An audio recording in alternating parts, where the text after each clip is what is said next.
Débutant cette rétrospective à Kinshasa, où le PDDR6 et la Fondation Mosungi ont signé un protocole de collaboration visant à renforcer l'intégration de la santé mentale et le soutien psychosocial dans les processus de réintégration, de cohésion sociale et de stabilisation des communautés affectées par les conflits.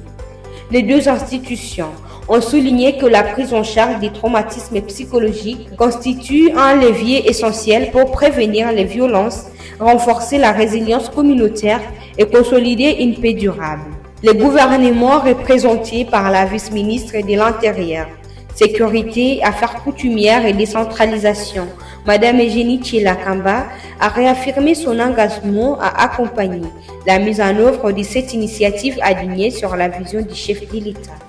Au Tanganyika, la FAO, sous la supervision du PDDR6, avait distribué des reproducteurs caprins au club Dimitra regroupant ex-combattants démobilisés et membres des communautés Toa et Bantou des villages de Kawama, Moulangué et Kisalaba le mardi 2 juin 2026. Cette initiative vise à renforcer la cohésion sociale, la coexistence pacifique et la réintégration socio-économique durable du bénéficiaire à travers des activités collectives d'élevage.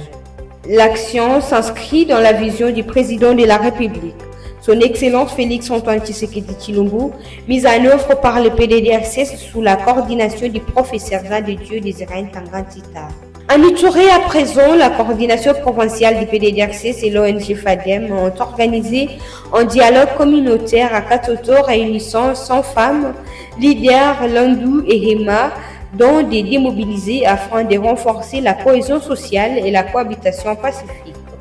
Cette rencontre a abouti à la mise en place d'un comité de suivi de la paix de 14 membres et à plusieurs engagements communs en faveur du vivre ensemble, de la sensibilisation à la paix et des activités socio-économiques. L'activité s'inscrit dans le cadre du projet de renforcement de la participation de femmes au processus de paix à Djougou financé par Women Peace et aligné sur les priorités du PDDR6 en matière de résolution des conflits et l'inclusion du genre. Pour clôturer, toujours à Ituri, l'ONG ASIAR a remis le vendredi 5 juin 2026 à l'antenne du PDDR6 de Djougou un lot d'équipements et des fournitures de bureaux dont une moto, un ordinateur portable, une imprimante et un groupe électrogène afin de renforcer les capacités opérationnelles du secrétariat du CCPAC. Cette dotation s'inscrit dans le cadre du projet soutien au processus de paix et à la stabilisation de l'Est de la RDC financé par l'Union européenne avec l'appui technique de l'OIM.